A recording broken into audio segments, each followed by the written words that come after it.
अस्सलाम वालेकुम। मैं हूं फैसल तारिड़। इस वीडियो के अंदर हमने बात करनी है गुजरात के चौधरी किस तरह से पीटीआई को चीट कर रहे हैं, किस तरह से इमरान खान को धोखा देने की कोशिश कर रहे हैं और किस तरह से पीटीआई की कुछ अहम शख्सियात ने चौधरी बरादरान को शट अप कॉल देने की कोशिश की है। चौधरी शुजात और जरदारी साहब की मुलाकात ने भी खतरे की घंटियां बजा दी हैं। क्या होने जा रहा है, इस हवाले से हम बात करते हैं। चौधरी बरादरान एक तरफ तो मीडिया पे आते हैं, ट्वीट करते हैं, बयान देते हैं कि 1 मिनट भी नहीं लगाएंगे, असेंबली तोड़ देंगे। दूसरी तरफ टीवी इंटरव्यूज देते हैं, बयानात देते हैं, एक से बढ़ के एक बयान देते हैं और अभी तक जितने भी बाप बेटे ने बयानात दिए हैं सारे पीटीआई के खिलाफ दिए हैं। मोनिस इलाही का वो बयान कि हम तो खान के साथ जनरल बाजवा के कहने पर गए, पीटीआई के खिलाफ बयान था कि इनको तो जनरल बाजवा का शुक्र अदा करना चाहिए, ये उसको गद्दार गद्दार कह रहे हैं। फिर चौधरी परवेज इलाही का ये बयान कि पीटीआई ने 4 सालों में किया क्या है। वो जो जहांगीर तरीन और जनरल फैज ने बताया मुझे कि उनके कहने पे वो लगाया गया था उस्मान बुजदार को, तो 4 साल पीटीआई ने जाया किए हैं, ये चौधरी परवेज इलाही ने रात को कहा। और क्योंकि उस वक्त उस्मान बुजदार नालायक थे, उसने जाया कर दिया वक्त, तो लिहाजा अब मैं हूं, 4 महीने मुझे हो गए हैं, लिहाजा अब हम डिलीवर कर रहे हैं पंजाब के अंदर और हम मजीद 4 महीने डिलीवर करना चाहते हैं। फिर चौधरी परवेज इलाही ने कहा कि अगरचे मैं खान के हुक्म का पाबंद हूं, लेकिन 4 महीने तक हम असेंबलियां नहीं तोड़ रहे।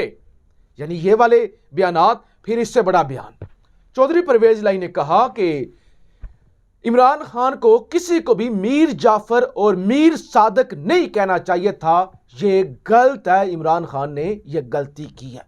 फिर चौधरी परवेज इलाही ने यह कहा कि एक फौज के आला अफसर के खिलाफ इमरान खान ने एफआईआर दर्ज करने का कहा।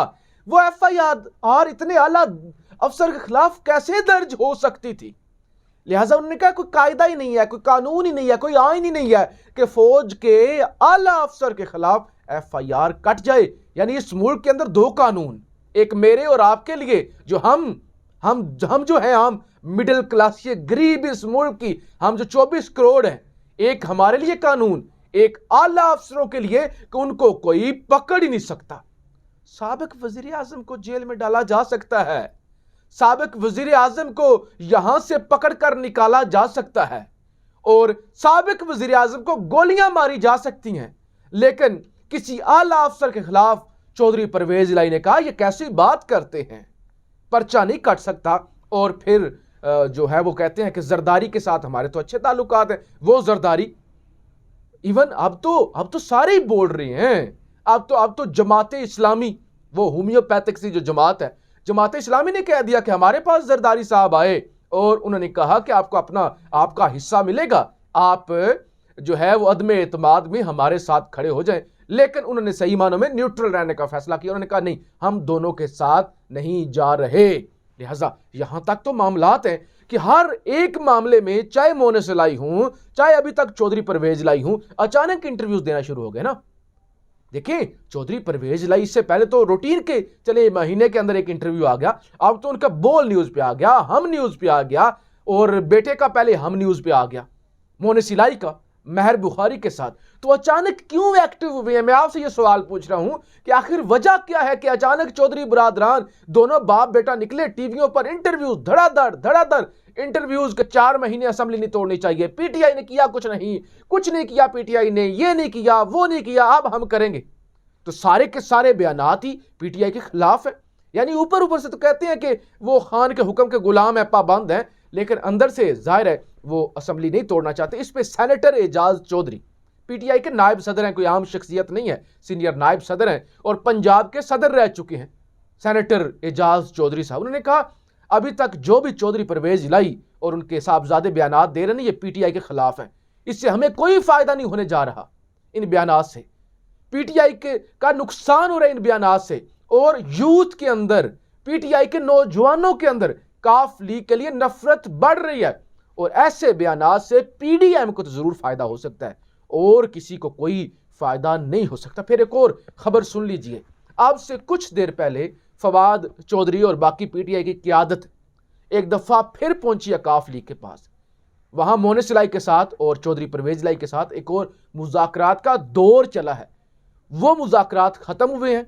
उसके बाद वो वफ्द जमान पार्क पहुंचा है और खान से मुलाकात की। मुझे ये बताइए सादा लफ्जों के अंदर, जब 1 मिनट भी आप नहीं लगाएंगे और आप असेंबली तोड़ देंगे, फिर इतने इंटरव्यूज किस लिए, फिर इतने बयानात किस लिए, फिर इतने मुज़ाकरात किस चीज पे, इतने मुज़ाकरात किस चीज पे हो रहे हैं कि एक दफा जमान पार्क जाते हैं, वफूद जाते हैं, फिर काफ लीग के पास जाते हैं, फिर काफ लीग से उधर जाते हैं। यानी कुछ मुझे जो लगता है, जो मैंने असेस किया है, कुछ ना कुछ मामलात ऐसे हैं कि चौधरी बरादरान किसी भी ऐसी गेम पर नहीं आ रहे, या वो बजिद है कि हमें 3-4 महीने निकालने चाहिए, बजट हमें पेश करना चाहिए। उसका नुकसान देखिए पीटीआई को है। मैंने दिन को भी कहा था कि ये बहुत बड़ा महा यू टर्न होगा कि पिंडी के जलसे के अंदर आप अनाउंस कर चुके हो, आपने लॉन्ग मार्च वो भी खत्म कर दिया हो और आप कह रहे हो कि हम असेंबलियां तहलील करेंगे, और उसके बाद आपको कहा जाए कि नहीं 4 महीने रुक जाए क्योंकि आप बेड रेस्ट पर हैं, आप चल तो सकते नहीं हैं, तो लिहाजा आप रुक जाएं। काफ लीग की 10 सीटों के लिए पीटीआई को अपनी सियासत कुर्बान नहीं करनी चाहिए, ये याद रखें।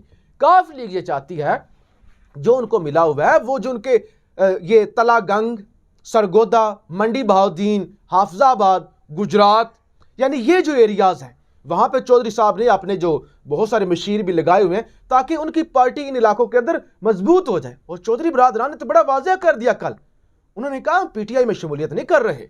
यानी ये था ना कि चौधरी बरादरान हो सकता है पीटीआई में शमूलियत कर लें और वो अगला इलेक्शन भी पीटीआई के प्लेटफॉर्म से लड़ें, लेकिन उन्होंने कहा नहीं, हम तो अपने जो हमारी मुस्लिम लीग है ना, हम तो उसके प्लेटफॉर्म पे रहेंगे। हम क्यों शरीफों को, जो असल मुस्लिम लीग नून तो हमारी है ना, तो हम क्यों शरीफों को वोट लेने दें। ये एक तरफ जो सारी सूरत हाल मैंने आपको बताने की कोशिश की है और आप खुद भी देख रहे होंगे, ये एक तरफ है।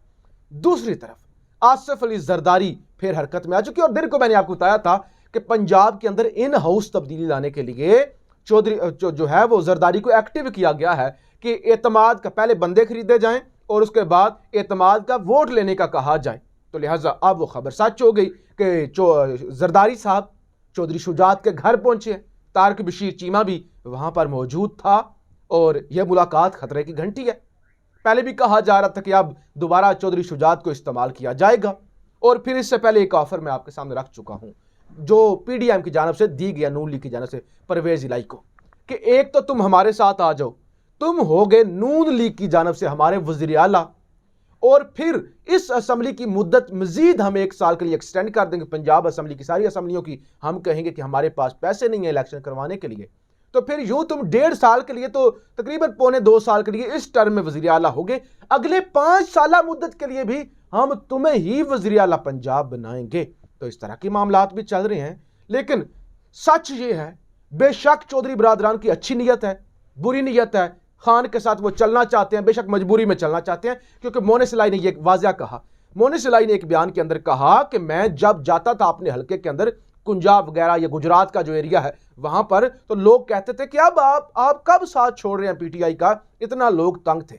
लेकिन जब अदम एतमाद हुई, 13 पार्टियां एक तरफ हो गई, तो मैं जब अपने इलाके के अंदर गया तो लोगों ने कहा कि इमरान खान के साथ जुल्म हो रहा है और ये करप्ट हैं, ये लोटे हैं, ये चोर हैं। तो फिर मैंने ये फैसला किया कि लोग इमरान खान के साथ हैं, तो हम भी इमरान खान के साथ खड़े हो गए। तो लिहाजा ये वाज़ेह इससे हो जाता है कि ये कोई इमरान खान की मोहब्बत में नहीं है, ये अपना सियासी फायदा देख रहे हैं। और इस वक्त ये जो बयानात दे रहे हैं और इस वक्त ये जो एक अजीबोगरीब कश्मकश में, ये सिर्फ एस्टैब्लिशमेंट के इशारे का इंतजार कर रहे हैं। क्या एस्टैब्लिशमेंट से इशारा आए, यानी इन्होंने हर एस्टैब्लिशमेंट से आशीर्वाद लेना होता है, हर एस्टैब्लिशमेंट के साथ इन्होंने बनाकर रखनी होती है। चौधरी बरादरान की पॉलिटिक्स ये है। अब ये इंतजार कर रहे हैं कि नई एस्टैब्लिशमेंट इशारा दे, नून लीग की तरफ जाना है, इधर ही रहना है। पहले भी इन्होंने कहा ना, हम तो भटक गए थे, सच्ची बात है, मेरा भी दिल नहीं था, सच्ची बात है, वो हम तो जाने लगे थे लेकिन शरीफों के साथ जाने का दिल नहीं था। फिर अल्लाह की मदद भी आ गई, अल्लाह ने रास्ता भी दिखा दिया और जनरल बाजवा ने भी रास्ता दिखा दिया। आप ये चाहते हैं कि जनरल आसिम मुनीर भी रास्ता दिखाएं, कि क्या इरादे क्या हैं उनके। अगर तो उनके असेंबली डिसॉल्व और इलेक्शन की तरफ जाने के मामलात हैं एस्टैब्लिशमेंट के, तो फिर उस हिसाब से जो है वो पीटीआई के साथ रहा जाए, वरना अपनी गेम की जाए। तो इस वक्त इशारे का इंतजार हो रहा है, मामलात खतरनाक हो रहे हैं और चौधरी बरादरान हस्बे मामूल अपनी वो रवश पर कायम है और मुझे कोई अच्छी वाइब्स नहीं आ रही इस सारे खेल में। अपनी राय का इजहार जरूर कीजिएगा। पाकिस्तान जिंदाबाद।